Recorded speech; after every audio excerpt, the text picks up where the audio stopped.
వందనాలండి. యేసు ప్రభు శిలువలో పలికిన మొదటి మాట లూకాసు వార్త 23వ అధ్యాయం 34వ వచనంలో ఉంటుంది. ఒకసారి చదివి సహాయం చేయండి.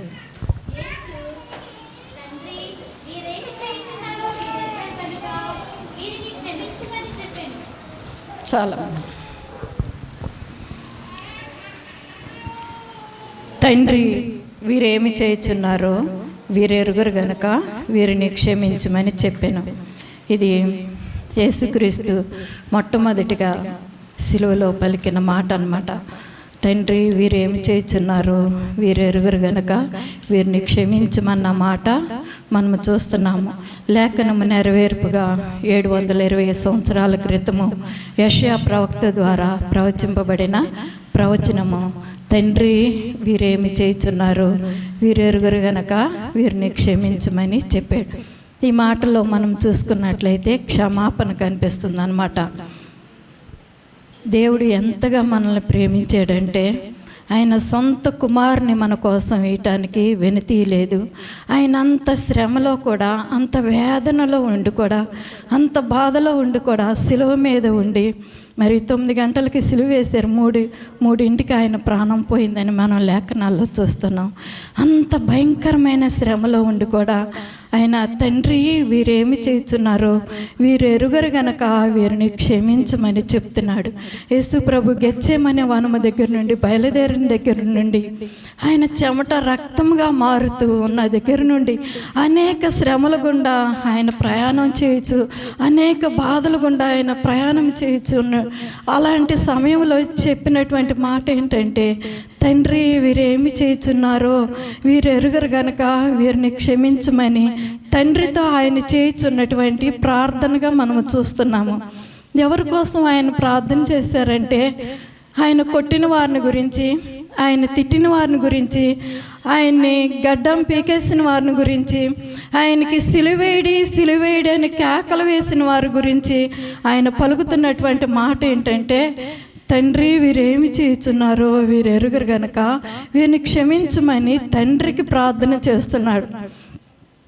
ఏ సమయంలో ప్రార్థన చేస్తున్నారంటే, ఆయన సిలువ వేసేసారు, ఆయన చేతులకు మేకులు కొట్టేశారు, ఆయన కాళ్ళకు మేకులు కొట్టేశారు, ఆయన కదలలేని స్థితిలో ఉన్నారు. కదలలేని స్థితిలో ఉన్నప్పుడు ఆయన చేసింది ఏంటంటే ప్రార్థన. ఒకవేళ ఆయన కదలగలిగి ఉన్నట్లయితే కొంతమందికి వెళ్ళి సహాయం చేసేవారు, పరుగున వెళ్ళి కొంతమందిని స్వస్థపరిచేవారు, గబగబా వెళ్ళి ఆకలితో ఉన్న వారికి ఆహారం పెట్టేవారు, దాహంతో ఉన్న వారికి దాహం ఇచ్చేవారు. ఇవ్వలేదండి. ఆయన సేవ చేసిన 3.5 సంవత్సరాల్లో ఎంతోమందిని స్వస్థపరిచారు, ఎంతోమందిని వ్యాధిగ్రస్తులను బాగు చేశారు, మరణమైపోయిన వారిని లేపారు. ఆయన మరి సిలువలో మరి మేకులు కొట్టకుండా ఉన్నట్లయితే ఆయన త్వరగా వెళ్ళి ఎన్నో పనులు చేశారు. కానీ ఈ సమయంలో ఆయన సిలువకి మేకులు కొట్టేశారు. ఆయన కదలలేని స్థితిలో ఉన్నారనమాట. కదలలేని స్థితిలో ఉన్నప్పుడు ఆయన చేస్తుంది ఏంటంటే తండ్రికి ప్రార్థన చేస్తున్నారు. ఏమని చేస్తున్నారంటే, తండ్రి వీరేమి చేయుచున్నారో వీరెరుగరు గనక వీరిని క్షమించమని ఆయన కొట్టిన వారిని గురించి, తిట్టిన వారిని గురించి, ఆయన సిలువేడి మరి 4 దినాల క్రితమే కదండి దావీదు కుమారునికి జయము, ప్రభు పేరట వచ్చేవాడు స్తుతింపబడును గాక, యూదుల రాజునకు జయమని కేకలు వేసిన ఆ కేకలే ఈరోజు సిలువేయండి అని మరి కేకలు వేస్తున్నారండి. ఎంతోమందికి మరి 5 రొట్టెలు 2 చేపలు 5,000 మందికి పంచిపెట్టిన ప్రభు, స్వస్థపరిచిన ప్రభుని సిలువేయమని అరుస్తున్న వారిని వీరేమి చేయుచున్నారో వీరెరుగురు గనక వీరిని క్షమించమని చెప్పాడు. మరి సంసోన్ ఏమన్నాడండి? సంసోన్ అయితే ఒక్కసారి నువ్వు నాకు అవకాశం ఈ ప్రభు, వీళ్ళ సంగతి ఏదో నేను చూస్తానన్నాడు. కానీ యేసు ప్రభు అయితే ఏమన్నాడు? వీరేమి చేయుచున్నారో వీరెరుగురు గనక వీరిని క్షమించమన్నాడు. మనము ఈ పాఠంలో నేర్చుకోవాల్సింది ఏంటంటే, మనం నిస్సహాయమైన పరిస్థితిలో ఉన్నప్పుడు, కదలలేని స్థితిలో ఉన్నప్పుడు, వేదనలో ఉన్నప్పుడు, మనకి ఆరోగ్యం సహకరించినప్పుడు, అనారోగ్య పరిస్థితిలో ఉన్నప్పుడు, డెత్ బెడ్ మీద ఉన్నప్పుడు మనం చేయవలసింది ఏంటంటే ప్రార్థన. ఆయన సిలువలో ఉండి కూడా ప్రార్థన చేశారు. మనము కదలలేని పరిస్థితుల్లో మన దగ్గర ఓపిక లేదు, మన దగ్గర డబ్బు లేదు, లేకపోతే మనము వృద్ధాప్యంలోకి వచ్చేసాము, మనల్ని ఎవరు లెక్క చేయరు, మనకి అసలు ఎటువంటి సహాయం లేని పరిస్థితిలో మనము చేయవలసింది ఏంటంటే ప్రార్థన చేయగలము. ప్రార్థన అయితే చేయగలం కదండి. ఒకరికి సహాయం చేయలేని పరిస్థితిలో ఉన్నప్పుడు ఆ ప్రార్థన గొప్ప జయమునిస్తుంది అన్నమాట. ఆ ప్రార్థన కదిలి మనం చేయగలిగిన పనుల కన్నా కదలలేకుండా మనము ప్రార్థన చేసినప్పుడు గొప్ప జయాలను, మనము అనేక శాసనాలని మనం కదిలించగలమని ఈ ప్రార్థనలో యేసు ప్రభు వారు చేసిన ప్రార్థనలో మనము చేస్తున్నాము. వీరిని క్షమించండి. ఆయన తండ్రితో ఉన్నటువంటి సంబంధం ఏంటంటే, యోహాను సువార్త 17వ అధ్యాయంలో చదవనవసరం లేదు కానీ ఉంటుంది, 6 చోట్ల ఉంటుంది. తండ్రి తండ్రి, ఇక నా సమయం వచ్చేసింది, నేను చేయవలసిందంతా చేసేసాను, నేను కాబట్టి నీ తండ్రిని, నీ కుమారుని మహిమపరచవలసిన సమయం వచ్చిందని. మరి ఎవరు ఇంకొకరిని తండ్రి అనలేరు.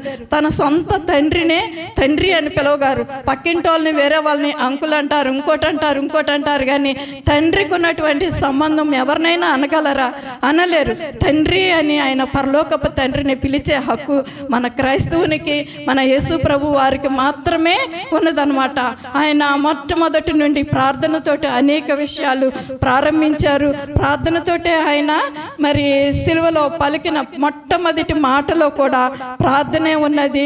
మరి ఆఖరి మాటలో కూడా తండ్రి నీ చేతికి నా ఆత్మను అప్పగించుకుంటున్నానని ఆఖరి మాట కూడా ప్రార్థనే ఉందన్నమాట. కాబట్టి తండ్రికి మనకున్న సంబంధము, ఆయన కుమారులుగా మనము ఉండాలంటే, మనము దేవుని కుమారులుగా ఉండాలంటే మనము క్షమించాలి. 3వ మాటగా ఏమన్నారంటే, తండ్రి వీరేమి చేస్తున్నారో వీరు ఎరుగరు కనుక వీరిని క్షమించమన్నాడు.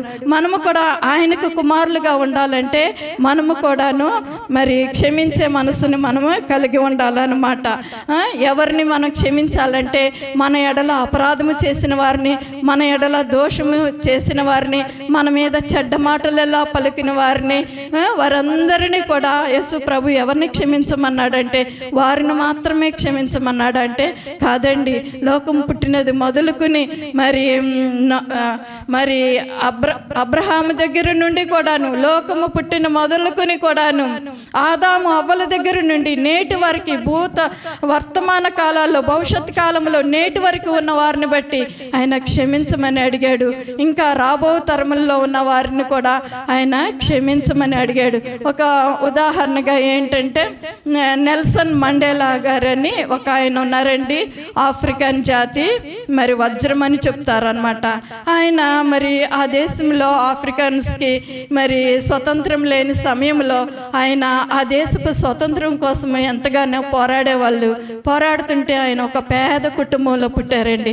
పేద కుటుంబంలో పుట్టినప్పటికీ ఈ దేశ స్వతంత్రం కోసం, ఈ దేశ పోరాటం కోసం ఈయనేపాటి వాడు పోరాటానికని ఆయన నెల్సన్ మండేలా గారిని ఎంతగానో బాధ పెట్టారండి, హింస పెట్టారు, బాధ పెట్టారు. ఎన్ని చేసినా ఆయన పోరాటం ఆపలేదన్నమాట. ఆపపోయేసరికి ఆయన్ని తీసుకుని వెళ్ళి జైల్లో పడేశారు. జైల్లో పడేసినప్పుడు 27 సంవత్సరాలు జైలు గోడల్లో ఉన్నారండి. మరి ఆయనకి విడుదల సమయం ఒక సమయం వచ్చినప్పుడు ఆయన విడిపింపబడ్డారు. 94వ సంవత్సరంలో నెల్సన్ మండేలా గారు విడిపించబడ్డారు. ఒకానొక దినాన ఆయన ఆ దేశానికే ప్రెసిడెంట్ కావాల్సి వచ్చిందనమాట. ఆ ప్రెసిడెంట్ కావాల్సి వచ్చిన రోజు, ఆయన పట్టాభిషేకం రోజున ఆయన ఏం చేశారంటే, ఆ జైలు అధికారులు ఎంతగా ఆయన హింసించారంటే, జైల్లో వేసినప్పటికి కూడా జైలు అధికారులు ఎంతగానో హింసించారంటే అండి, ఎంతో బాధ పెట్టాడంటే అండి. అసలు ప్రతిరోజు వెళ్ళి ఆయన ముఖం మీద టాయిలెట్ పోసి వచ్చేవాళ్ళండి. వాళ్ళంటండి నెల్సన్ మండేలా గారు, ఆఫ్రికా జాతి వజ్రం అనేవారు. వాళ్ళ గురించి విడిపించవలసిన దినం వచ్చింది. ఆయన ప్రెసిడెంట్ అయ్యారు. అయినప్పుడు ఆయన ఎంతమంది అయితే బాధ పెట్టారో, హింస పెట్టారో వాళ్ళందరికీ ఇన్విటేషన్ ఇచ్చారంటండి.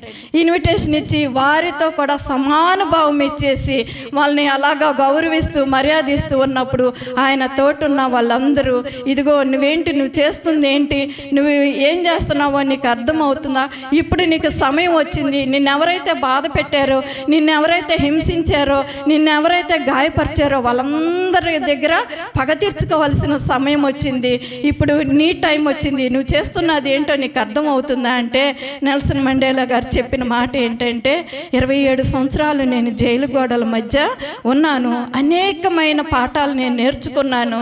ఈ దినాన్ని విడిపించబడి నేను వారిని క్షమించినట్లయితే నేను నా జీవితకాలం అంతా జైలు గోడల మధ్యన, పగ ద్వేషం అనే గోడల మధ్యన నేను మగ్గిపోవలసిందే, కాబట్టి నేను వీరిని క్షమిస్తున్నాను అని ఒక మనిషి అండి చెప్పారనమాట.